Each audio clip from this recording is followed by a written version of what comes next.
Comment croiront-ils s'ils n'ont pas entendu? Et comment entendront-ils sans prédicateur? Selon qu'il est écrit qu'ils sont beaux les pieds de ceux qui annoncent la bonne nouvelle. Lisons maintenant la parole de Dieu dans Psaume chapitre 44. Au chef des chantres, cantique des fils de Corée. Ô Dieu, nous avons entendu de nos oreilles, nos pères nous ont raconté les œuvres que tu as accomplies de leur temps, au jour d'autrefois. De ta main tu as chassé des nations pour établir ton peuple, tu as frappé des peuples pour qu'ils s'étendent. Ce n'est pas par leur épée qu'ils se sont emparés du pays, ce n'est pas leur bras qui les a sauvés, mais c'est ta droite, c'est ton bras, c'est la lumière de ta face, parce que tu les aimais. Ô Dieu, tu es mon roi, ordonne la délivrance de Jacob. Avec toi nous renversons nos ennemis, avec ton nom nous écrasons nos adversaires. Ce n'est pas en mon arc que je me confie, ce n'est pas mon épée qui me sauvera, mais c'est toi qui nous délivres de nos ennemis et qui confonds ceux qui nous haïssent. Nous nous glorifions en Dieu chaque jour, et nous célébrerons à jamais ton nom. Cependant tu nous repousses, tu nous couvres de honte, tu ne sors plus avec nos armées. Tu nous fais reculer devant l'ennemi, et ceux qui nous haïssent emportent nos dépouilles. Tu nous livres comme des brebis destinées à être dévorées, tu nous disperses parmi les nations. Tu vends ton peuple pour rien, tu ne l'estimes pas à un grand prix. Tu fais de nous un objet d'opprobre pour nos voisins, de moquerie et de risée pour ceux qui nous entourent. Tu fais de nous un sujet de sarcasme parmi les nations, un sujet de hochement de tête parmi les peuples. Ma honte est toujours devant moi, et la confusion couvre mon visage à la voix de celui qui m'insulte et m'outrage, à la vue de l'ennemi et du vindicatif. Tout cela nous arrive sans que nous t'ayons oublié, sans que nous ayons violé ton alliance. Notre cœur ne s'est point détourné, nos pas ne se sont point éloignés de ton sentier, et pourtant tu nous écrases dans la demeure des chacals, tu nous couvres de l'ombre de la mort.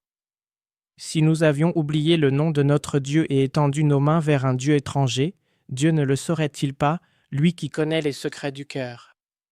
Mais c'est à cause de toi que l'on nous égorge tous les jours, que l'on nous regarde comme des brebis destinées à la boucherie. Réveille-toi, Seigneur. Pourquoi sembles-tu dormir? Lève-toi, ne nous repousse pas à jamais. Pourquoi caches-tu ta face? Pourquoi oublies-tu notre misère et notre oppression? Car notre âme est abattue dans la poussière, notre corps est attaché à la terre. Lève-toi pour nous secourir, délivre-nous à cause de ta bonté.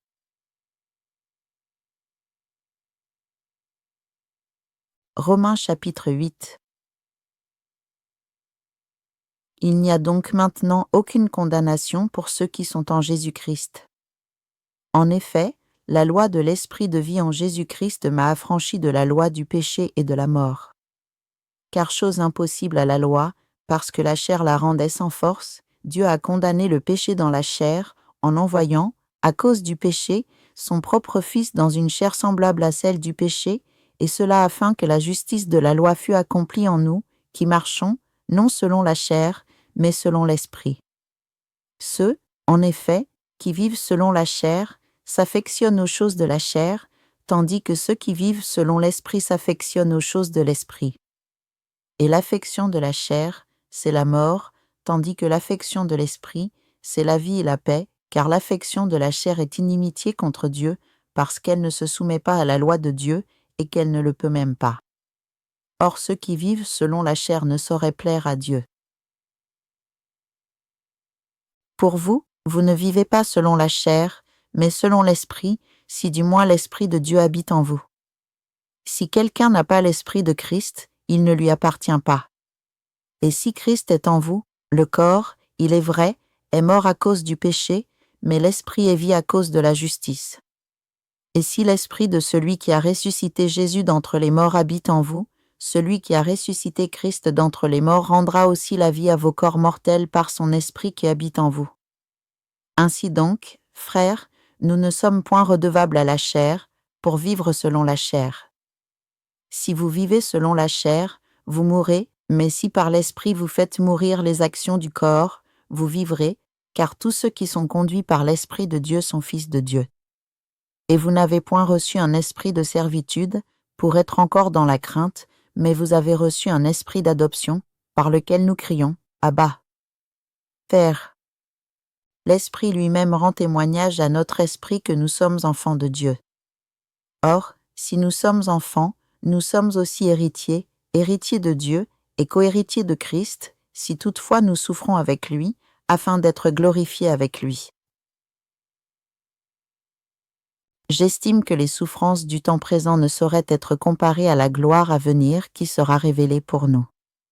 Aussi la création attend-elle avec un ardent désir la révélation des fils de Dieu. Car la création a été soumise à la vanité, non de son gré, mais à cause de celui qui l'Y a soumise, avec l'espérance qu'elle aussi sera affranchie de la servitude de la corruption, pour avoir part à la liberté de la gloire des enfants de Dieu. Or, nous savons que, jusqu'à ce jour, la création tout entière soupire et souffre les douleurs de l'enfantement. Et ce n'est pas elle seulement, mais nous aussi, qui avons les prémices de l'Esprit, nous aussi nous soupirons en nous-mêmes, en attendant l'adoption, la rédemption de notre corps. Car c'est en espérance que nous sommes sauvés. Or, l'espérance qu'on voit n'est plus espérance. Ce qu'on voit, peut-on l'espérer encore? Mais si nous espérons ce que nous ne voyons pas, nous l'attendons avec persévérance. De même aussi l'Esprit nous aide dans notre faiblesse, car nous ne savons pas ce qu'il nous convient de demander dans nos prières. Mais l'Esprit lui-même intercède par des soupirs inexprimables, et celui qui sonde les cœurs connaît quelle est la pensée de l'Esprit, parce que c'est selon Dieu qu'il intercède en faveur des saints. Nous savons, du reste, que toute chose concourt au bien de ceux qui aiment Dieu, de ceux qui sont appelés selon son dessein. Car ceux qu'il a connus d'avance, il les a aussi prédestinés à être semblables à l'image de son Fils, afin que son Fils fût le premier-né entre plusieurs frères. Et ceux qu'il a prédestinés, il les a aussi appelés, et ceux qu'il a appelés, il les a aussi justifiés, et ceux qu'il a justifiés, il les a aussi glorifiés. Que dirons-nous donc à l'égard de ces choses? Si Dieu est pour nous, qui sera contre nous? Lui, qui n'a point épargné son propre Fils, mais qui l'a livré pour nous tous, comment ne nous donnera-t-il pas aussi toutes choses avec lui? Qui accusera les élus de Dieu? C'est Dieu qui justifie. Qui les condamnera? Christ est mort, bien plus, il est ressuscité, il est à la droite de Dieu et il intercède pour nous. Qui nous séparera de l'amour de Christ? Sera-ce la tribulation, ou l'angoisse, ou la persécution, ou la faim, ou la nudité, ou le péril, ou l'épée? Selon qu'il est écrit, c'est à cause de toi qu'on nous met à mort tout le jour, qu'on nous regarde comme des brebis destinées à la boucherie. Mais dans toutes ces choses nous sommes plus que vainqueurs par celui qui nous a aimés. Car j'ai l'assurance que ni la mort ni la vie, ni les anges ni les dominations, ni les choses présentes ni les choses à venir, ni les puissances, ni la hauteur, ni la profondeur, ni aucune autre créature ne pourra nous séparer de l'amour de Dieu manifesté en Jésus-Christ notre Seigneur.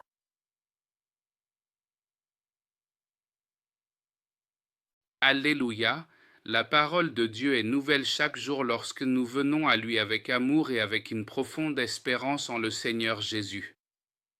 En lui, nous pouvons vraiment vivre dans la victoire au quotidien. Une vie victorieuse est quelque chose de beau, quelque chose que notre cœur désire. Mais que signifie réellement une vie victorieuse? Cela peut ressembler à ceci: ton combat contre les dettes est réglé de manière juste, tu parviens à élever et à éduquer tes enfants jusqu'à ce qu'ils terminent leurs études et trouvent de bons emplois. Quand il y a des problèmes dans ton mariage, Dieu te donne soudain une paix profonde et le Saint-Esprit apaise ton cœur. Au milieu de toutes sortes de luttes, tu vois que Dieu te conduit à la victoire. La victoire signifie que tes espérances sont accomplies d'une manière qui rassasie véritablement ton cœur.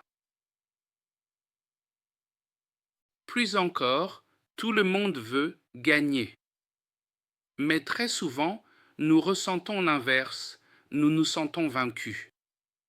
Les problèmes conjugaux s'éternisent et finissent en divorce. Les problèmes avec les enfants deviennent si graves qu'il semble qu'ils disparaissent de notre vie. Parfois, des catastrophes frappent nos familles. Dans de nombreux domaines, nous avons l'impression de perdre sans cesse. Pourtant, la vraie défaite n'est pas simplement lorsque nous tombons malades et que nous mourons, ni lorsque la situation ne se déroule pas comme nous l'avons demandé dans la prière. La défaite survient lorsque nous répondons de la mauvaise façon, par la colère, l'amertume, la rancœur et le refus de pardonner. Une réponse erronée entraîne un autre péché, et ce péché, à son tour, est suivi d'une nouvelle mauvaise réaction. Cela devient un cycle sans fin. À l'inverse, lorsque nous gagnons, nous répondons correctement. Nous répondons avec joie, avec reconnaissance et avec la certitude que Dieu agit en toutes choses pour notre bien. Alors, victoire après victoire commence à couler d'elle-même d'une manière vraiment étonnante. C'est pourquoi nous ne devons pas nous focaliser sur « il faut que je gagne » ni sur le résultat final uniquement. Le christianisme est un chemin de vie, pas seulement une étiquette religieuse. Ce n'est pas comme une histoire où quelqu'un entre dans une grotte et en ressort soudain prophète, ou trouve une lampe magique et devient prospère en un instant. Le christianisme n'est pas cela. Le christianisme est un processus, se renier soi-même, porter sa croix et être fidèle jour après jour. C'est là que se trouve le cœur de la question, frères et sœurs. Nous apprenons que se renier soi-même et porter sa croix est un appel quotidien. La personne qui se renie vraiment elle-même et porte sa croix chaque jour est celle qui marche sur le bon chemin. Beaucoup, cependant, ne veulent que Marc chapitre 11 verset 24, « Tout ce que vous demanderez en priant, croyez que vous l'avez reçu. » Leur attention est centrée sur « Tout ce que je demande doit m'être accordé. » Mais notre attention devrait se porter sur le fait de nous renier et de porter notre croix chaque jour. Lorsque nous le faisons réellement et que nous prions, nous savons que nos prières plaisent à Dieu et que lui-même agira. Une vie victorieuse ne consiste pas à courir après le sentiment de victoire, mais à vivre chaque jour dans le renoncement à soi, la croix et la recherche de la faveur de Dieu. Alors, qu'est-ce que la faveur de Dieu? C'est l'amour et la sainteté. C'est aussi simple que cela. Vivre dans l'amour du Seigneur Jésus signifie aimer, pardonner, bénir, se souvenir de pardonner aux autres et être prêt à partager avec notre prochain. Certains disent, nous ne sommes pas d'accord que notre argent de don soit donné aux musulmans ou utilisé pour les aider. Une fois, alors que nous recueillions des fonds, quelques responsables refusaient que l'aide leur soit destinée. Finalement, il est apparu clairement que la personne qui refusait était sous l'influence d'un esprit mauvais. Son cœur était fermé et elle ne voulait pas aimer ses ennemis. Si nous ne marchons pas avec le Seigneur Jésus et n'obéissons pas à son enseignement d'aimer même nos ennemis, nous ouvrons la porte aux esprits mauvais pour qu'ils prennent le contrôle de notre cœur. C'est pourquoi il ne faut pas être fier de ta vie si ta vie n'est pas un canal de l'amour du Christ. Être un canal de l'amour du Christ est bien plus important que simplement paraître impressionnant. Tu peux être connu comme quelqu'un d'honnête, de courageux, d'influent ou de talentueux, mais tout cela ne vaut rien si tu n'as pas l'amour. Première épître aux Corinthiens, chapitre 15, nous rappelle que même si nous avons de nombreux dons et capacités, sans l'amour nous ne sommes qu'un airain qui résonne ou une cymbale qui retentit, bruyant, mais vide à l'intérieur. C'est pourquoi apprends à rechercher la faveur de Dieu en gardant l'amour dans ton cœur. Commence par deux choses simples mais essentielles, la diaconie, servir et aider les autres et le pardon. De ces deux choses naîtront les autres attitudes semblables à celles du Christ. Sers, pardonne et vis dans la sainteté, non pas en suivant tes propres désirs, mais la direction de celui qui est l'amour. Certains se plaignent, c'est difficile. Je suis encore célibataire, je veux trouver un conjoint, j'ai beaucoup de désirs, comment faire? Le problème vient souvent de notre mauvais centre d'intérêt. Nous nous concentrons sur le péché, je ne dois pas tomber dans ce péché, je dois combattre tel autre péché. Plus nous fixons nos yeux sur le péché, plus il nous attire. C'est comme des sables mouvants, plus tu t'agites avec tes propres forces, plus tu t'enfonces. Si quelqu'un est déjà pris dans les sables mouvants, il ne peut pas s'agiter n'importe comment. Il doit chercher quelque chose à l'extérieur de lui-même pour s'y accrocher, quelque chose de solide et de fort qui puisse le tirer hors de là. Ce à quoi nous devons nous accrocher, c'est l'amour du Seigneur Jésus, la main du Seigneur Jésus, l'aide du Seigneur Jésus. Fixe ton regard sur lui, qui est en dehors de toi, plutôt que sur le piège qui te retient à l'intérieur. Lorsque ton attention est sur le Seigneur, un jour tu te rendras compte que tu es sorti de ce piège. Non pas parce que tu as bougé davantage dans les sables mouvants, mais parce que tu t'es agrippé fermement à lui. C'est magnifique lorsque nous apprenons à vivre d'une manière qui plaît à Dieu. Cherche la faveur de Dieu et tu vivras. Cherche la faveur de Dieu et tu vaincras. Cherche la faveur de Dieu et tu marcheras dans la victoire jour après jour. Par le passé, je me posais moi aussi souvent la question, pourquoi suis-je comme ceci? Pourquoi ma vie est-elle ainsi? À l'époque des réunions de prière de jeunesse, nous luttions contre beaucoup de choses, les désirs sexuels, les pressions financières et d'autres difficultés, surtout si l'on ne vient pas d'une famille riche ou à l'aise. Le diable cherche constamment à nous pousser et à nous faire tomber. Les combats sont réels et nombreux. Plus certaines personnes essaient de se libérer par leur propre force, plus elles tombent profondément. Beaucoup de jeunes finissent dans l'homosexualité, la dépendance à la drogue et d'autres formes de servitude. J'ai vu des amis qui s'efforçaient de toute leur force d'être libres, mais qui se retrouvaient toujours plus enchevêtrés. Dans le ministère, on m'a un jour demandé d'accompagner et de veiller sur un enfant adopté par un serviteur de Dieu. Je l'ai observé et je me suis demandé, où est son erreur? Il voulait être libre de la drogue, mais sa méthode était mauvaise, car il tentait seulement de réprimer son désir par la force de sa volonté. Je lui ai dit, tu as besoin d'un destin, d'une destinée. Tu as besoin d'un but de vie. Si tu as un but qui vient vraiment du ciel, tu serais prêt même à mourir pour lui. Comparé à cela, ta lutte contre l'addiction, ta dépendance aux drogues qui t'engourdissent sera bien plus facile à abandonner. Je ne minimise pas l'importance d'une désintoxication ou d'une clinique de rééducation, c'est important. Mais si ce n'est que cela, sans destin spirituel, il est facile de retomber dans les anciens schémas. Quand tu as un destin fort en Dieu, ce destin lui-même devient comme un médicament pour toi.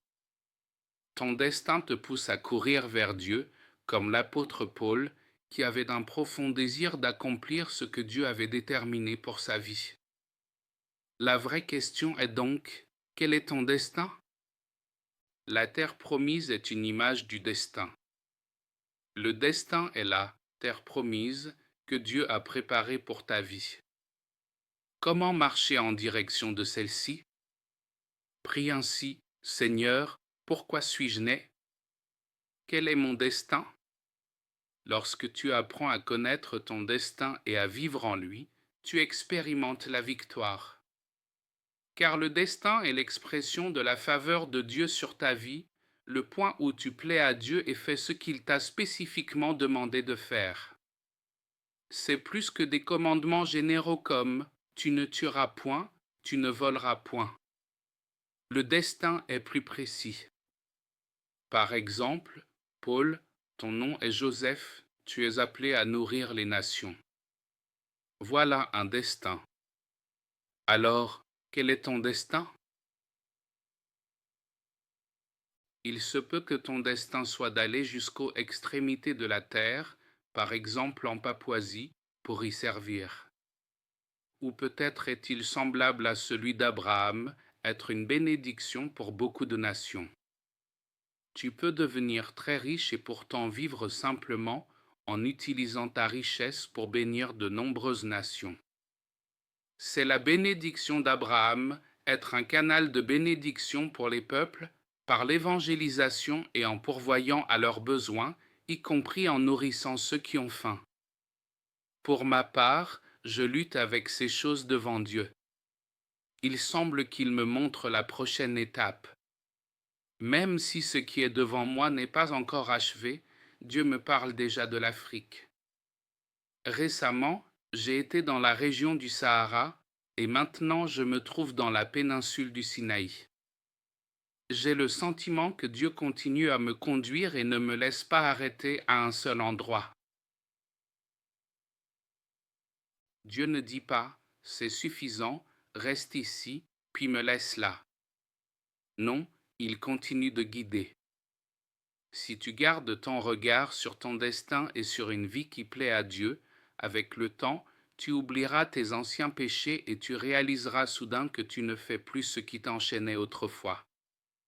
Tout à coup, tu es libre de la drogue, libre des mauvaises habitudes, et tu te trouves sur le bon chemin. Jésus a dit « Je suis le chemin ». Cela signifie que la vie chrétienne n'est pas simplement un ensemble de rituels ou de règles sur le bien et le mal, mais marcher avec lui et faire ce qui lui plaît.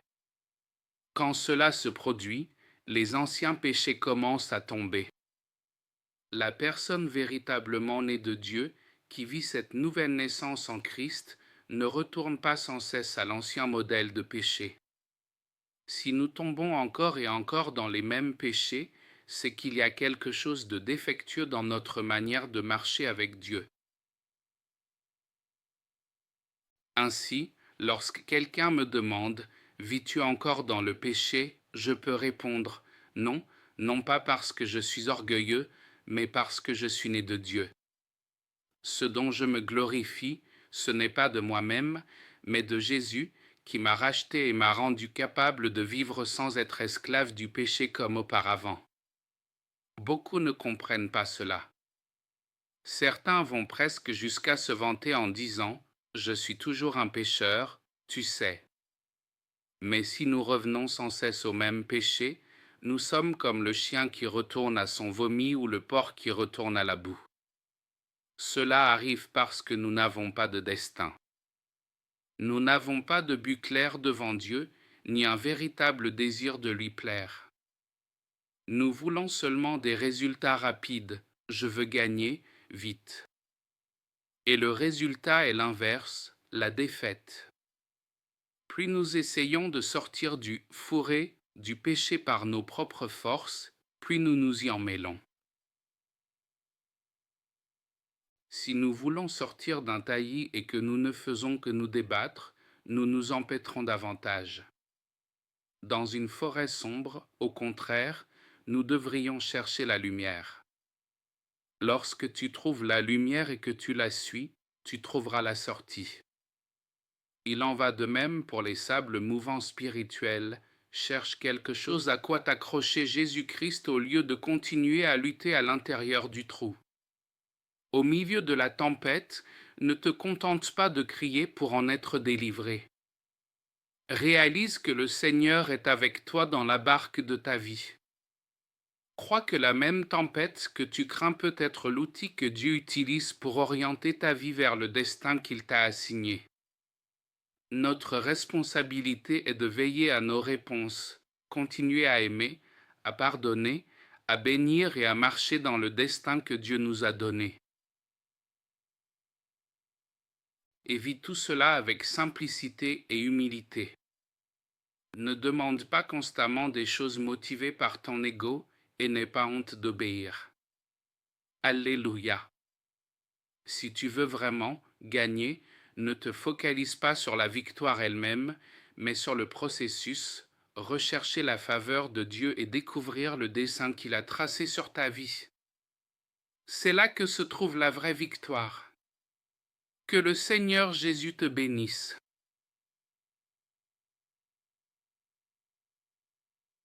Si cette vidéo vous a touché, partagez-la avec vos amis et abonnez-vous pour que nous puissions continuer à grandir ensemble. Merci.